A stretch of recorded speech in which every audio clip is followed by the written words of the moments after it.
Se realizarán en Perú elecciones presidenciales que prometen ser una de las más reñidas de la historia. 7 son los candidatos que optan al poder o que están cerca en cuanto a las encuestas, aunque el derechista Johnny Lescano lidera por escaso margen los sondeos de intención de voto. Para hablar del tema nos acompaña desde Lima, Perú, David Rivera del Águila, analista político peruano. David, bienvenido a Canal 24 Horas aquí de Chile. Muy buenas tardes, ¿cómo te va? Buenas tardes, ¿cómo están?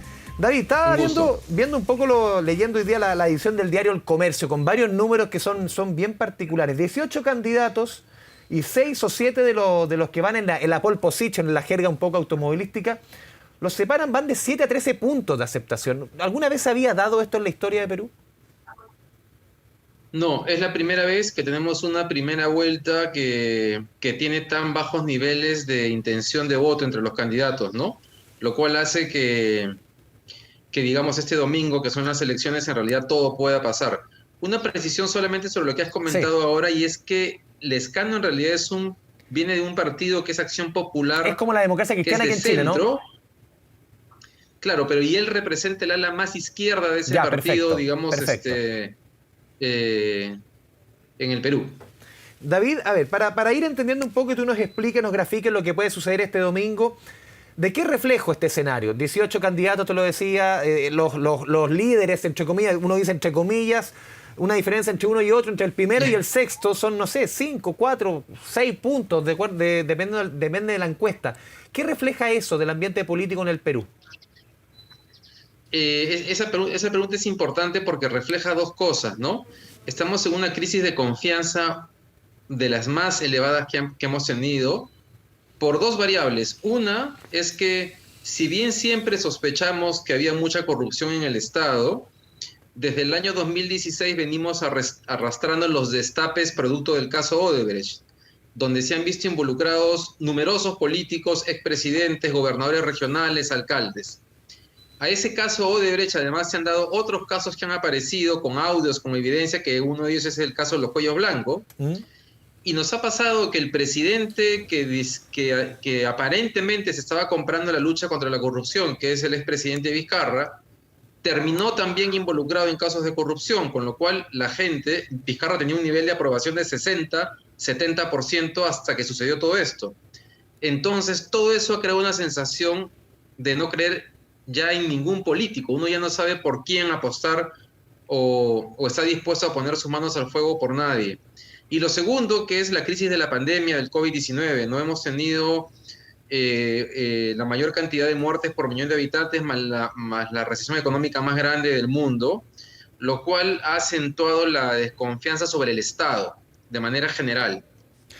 David, a ver, lo que uno ve y va leyendo de cada uno de los candidatos, ve que por lo menos en Perú se reinstala el concepto, se reinstala, que está hace rato, del caudillismo, de que no hay alianzas para la segunda vuelta. Son candidatos, no sé si uno con otro pueden ir a una alianza en la segunda vuelta, dependiendo de quién pase. ¿Cómo ves tú ese análisis?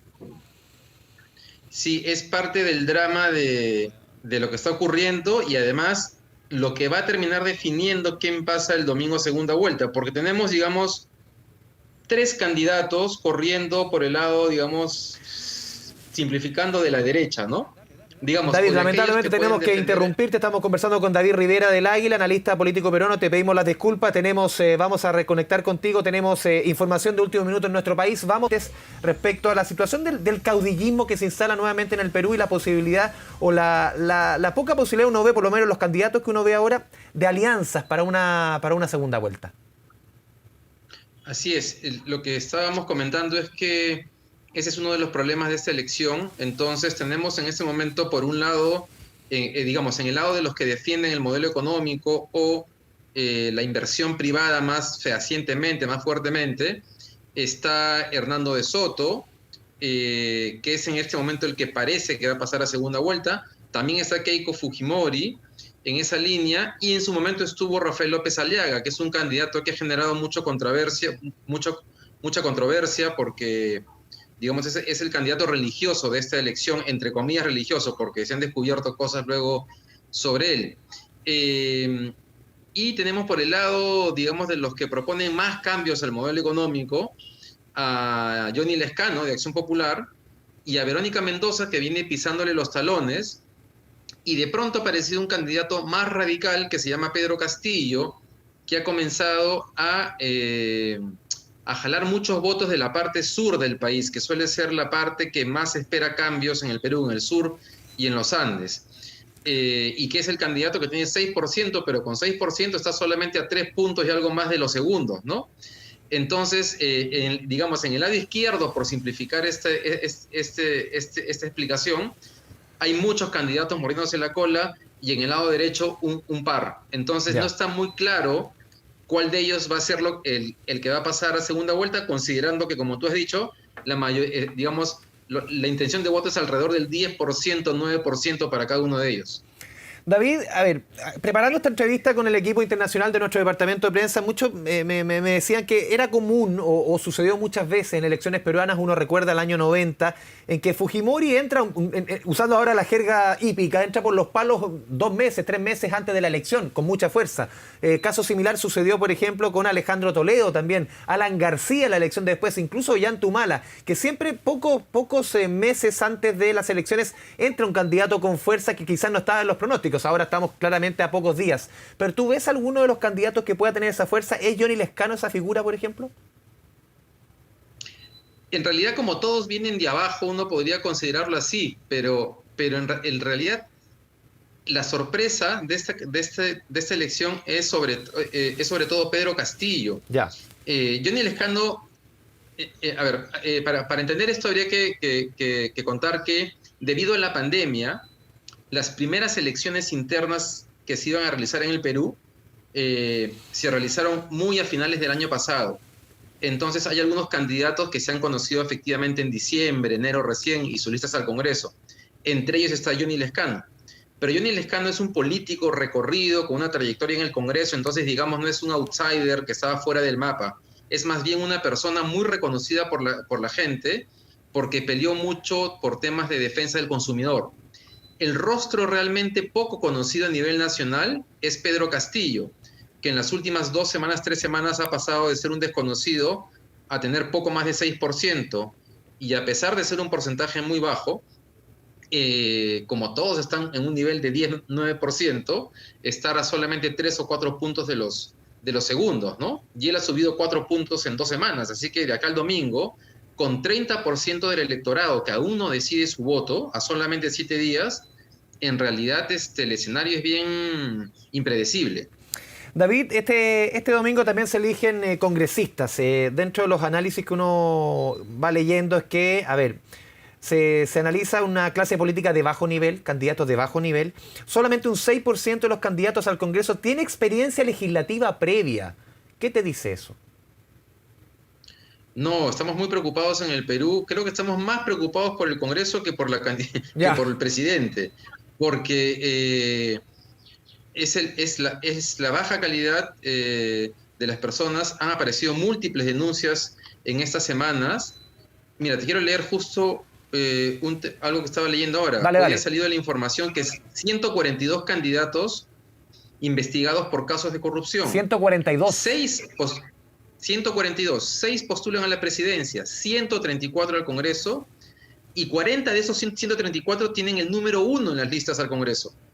Entonces, efectivamente, se vienen 5 años de un Congreso tan o más precario que los que hemos tenido, lo cual nos vislumbra una inestabilidad política muy grande. David, en ese mismo análisis, a ver, uno lo mira, yo tengo también familiares en Perú y uno se retroalimenta hoy en mucho de lo que pasa allá en tu país. El hecho de estar involucrado directamente, acusado, haber pasado muchos de ellos por la cárcel. El caso, por ejemplo, de Keiki Fujimori, que estuvo detenida, estuvo encarcelada. ¿Eso en la ciudadanía no importa? ¿No es un elemento a considerar al momento de emitir el voto? Sí, lo que sucede en el Perú es que como hay tantos políticos y presidentes involucrados en actos de corrupción, ya no se ha convertido, o sea, ya, digamos, Keiko Fujimori se ha ganado a pulso ser la candidata con el mayor antivoto, pero tenemos muchos candidatos así, y tenemos al expresidente Vizcarra con claros indicios de corrupción, que también está corriendo con Somos Perú, y parece que ese partido va a pasar la valla con Vizcarra entrando al Congreso. Esperemos que no sea así para que efectivamente pueda ser investigado, pero hay muchos políticos involucrados en casos de corrupción y, y, y de alguna manera los acusados han logrado crear el fantasma de que todos están metidos en esto, entonces ya no es un valor Todos al barro. diferencial. Entonces a la gente sí le interesa, pero digamos, las posibilidades de discernir claramente quién sí es, quién no es, quién pertenece a una red, quién no, no están tan extendidas, ¿no? Solamente hay un público informado que para leyendo estas cosas que se entera, pero luego es mucho más difícil que esa información, digamos, llegue a todos, ¿no? David, también se da el fenómeno de que muchas personas van a, como decías tú, por ejemplo, Keiko, que es la que genera más animadversión. Mucha gente vota por X porque es el enemigo de Y, por intentar que Y no salga elegido, voto por este. Sí, por ejemplo, en este momento, por más que hay una parte del país que sabe claramente que Keiko tiene serias acusaciones de corrupción, pero además de tener una red dentro del sistema de justicia, cuando ven que un candidato como Johnny Lescano o Verónica Mendoza suben, hay un pánico tan grande a la izquierda que comienzan a crear el fantasma de que en el Perú se va a instalar el chavismo venezolano. Y la gente hay un sector de la población dispuesta a votar por un candidato con acusaciones de corrupción para evitar que eso pase. Para que supuestamente ese pensamiento se instale en el Perú. David, ¿cuáles son los niveles de interés de la población en participar en estos comicios? ¿También se conversa en la calle, se conversa en los hogares o algo de tercer, cuarto, segundo orden? Siempre ha habido un interés bajo, relativamente bajo, con el 20% de la población decidiendo su voto en la última semana, pero la pandemia ha agravado esa situación. En el Perú estamos pasando por un momento muy difícil en términos de pérdida de empleo y de aumento de la pobreza, que ha aumentado 10 puntos porcentuales solamente en un año. Y hay mucha ansiedad y la gente está muy preocupada de generar ingresos en el día a día. Entonces la atención, además de los casos de corrupción, que ya genera un desinterés hacia la clase política, el día a día es tan agobiante para la mayoría de peruanos que no han tenido tiempo siquiera de pensar en la elección. Por eso es que tenemos ese 30% del electorado que va a decidir su voto o que lo está decidiendo en los siguientes 5 días. Es impresionante, ¿no? En este escenario que tú nos has contado, nos has detallado, David, ¿tú crees que es posible que se replique nuevamente lo que sucedió durante los últimos años cuando sale elegido PPK, al poco tiempo es destituido por diversas razones, corrupción, acusaciones de corrupción, asume Martín Vizcarra, todo lo que sucedió con el Congreso, Manuel Merino por un par de días, sale Vizcarra, sale Manuel Merino, incluso con militares que no, con todo el tema militar de por medio, asume ahora Sagasti. ¿Ese escenario se puede, tú crees, repetir con estos condimentos que tú nos relatabas? Sí, y no es poco probable que se vaya a repetir. Ya. De hecho, por ejemplo, entre los votantes que están buscando un candidato que defiende el libre mercado y que han apostado por De Soto, después de sus últimas apariciones... ¿De Soto es como un Bolsonaro? No, No De tanto, Soto no es como un tanto. PPK... Ya. No, es más bien, el Bolsonaro es Rafael López Aliaga, que Perfecto. venía subiendo mucho y se cayó. Y todos estamos muy aliviados porque eso haya sido así en realidad. Tanto de la gente de derecha como la de izquierda estamos aliviados porque se ha desinflado. ¿Y se cae por acusaciones? De Soto es como... ¿Perdón? ¿Se cae por acusaciones o se cae por otros motivos? Porque no prende. Se cae por muchas cosas, porque Ya. tiene un discurso muy agresivo Ya. y también por muchas acusaciones sobre su pasado. No muchos indicios también de estar involucrado en cosas oscuras. De Soto es más bien como Pedro Pablo Kuczynski, es un economista destacado, claramente de derecha, con una trayectoria internacional. Es un mal candidato, pero digamos la derecha está buscando dónde poner sus votos. El problema es que es un tipo demasiado desconectado de la realidad del Perú y que viene con una intención de voto que va a tener apenas tendría bancada en el Congreso. Entonces es muy probable que en realidad tengamos un presidente que pueda ser vacado relativamente pronto. Luego está la izquierda, que políticamente podría ser un poco más sólida, pero digamos, algún analista dijo alguna vez que el Perú llevaba 20 años de democracia solamente porque la izquierda no había ganado una elección, porque el día que ganase, la derecha se iba a encargar de intentar de de bajárselos, ¿no? Entonces, el escenario es muy complicado, e incluso para Johnny Lescano, que va primero en las encuestas, pero él no ha tenido casi ninguna participación en la conformación de su lista al Congreso. Entonces, tienes candidatos dentro de la lista de Johnny Lescano que dicen cosas contrarias a las que dice Johnny Lescano. Entonces, Johnny Lescano va a tener que pelear con su propia bancada de ganar las elecciones. David, y la figura que viene, uno mira afuera, la figura de George Forsyth, un exfutbolista de un club muy popular allá que es Alianza de Lima, fue alcalde también de un municipio muy popular como es La Victoria, un barrio muy popular allá de Lima. Era hasta hace unos meses uno de los grandes candidatos, como uno veía acá desde Chile, hijo de chilena también, era como de los candidatos que sonaba más. ¿Qué pasa con la figura de Forsyth?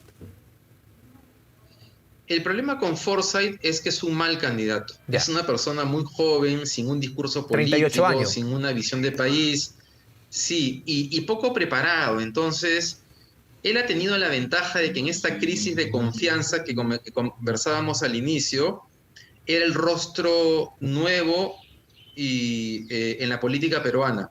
Y de hecho ha intentado construir un discurso basado en que todos los demás eran la mismocracia, que es lo que él decía, y que él era la renovación de la clase política. Pero no ha tenido la capacidad para sostener ese discurso, para darle un contenido y para demostrar por qué él sería el mejor candidato o la persona más indicada para hacerse de la presidencia. Difícil, David, jugarse en este escenario por un pronóstico, pero ¿qué crees tú que podría suceder este domingo? Más o menos, ¿cuáles son los anchos de acción que podría darse en las elecciones de este domingo? Aunque es difícil. Yo creería que por la animadversión contra Keiko Fujimori, Hernando de Soto va a ser uno de los candidatos que pase a segunda vuelta. ¿Ya? Y que en el otro lado, entre, digamos, la izquierda, por simplificar, la pelea va a estar entre Lescano y Mendoza. Lescano viene primero durante muchas semanas, pero con una leve tendencia a la baja, y Mendoza viene con un poco más abajo, pero con una leve tendencia hacia arriba. Entonces, con 30% del electorado por decidir su voto, cualquiera de los dos podría pasar a la segunda vuelta. Y en el caso de que pase, por ejemplo, de Soto y pase, no sé, Lescano o Mendoza, ¿cómo se puede dar, ellos pueden forjar el apoyo en una segunda vuelta? ¿Tú crees que se van a armar esos dos polos, o es muy difícil con este nivel de candidatos, este nivel de caudillismo? No, sí, esa polarización se va a dar. Ya. La de, por ejemplo, si pasara de Soto con Keiko, sería el fujimorismo versus el antifujimorismo, sería una renovación de ese discurso. Si pasa de Soto con Lescano, con Mendoza, va a ser más el discurso entre los defensores del modelo económico y la inversión privada a como dé lugar, y dos candidaturas que están proponiendo cambios sustantivos al modelo económico. David Rivera del Águila, te agradecemos este espacio, esta conversación con Canal 24 Horas para refrescarnos bien en una elección que se viene tan importante para ustedes, nuestro país vecino. Muchas gracias por este espacio con este canal chileno. Gracias por el interés, que les vaya muy bien. Chao, chao, un abrazo. Un abrazo.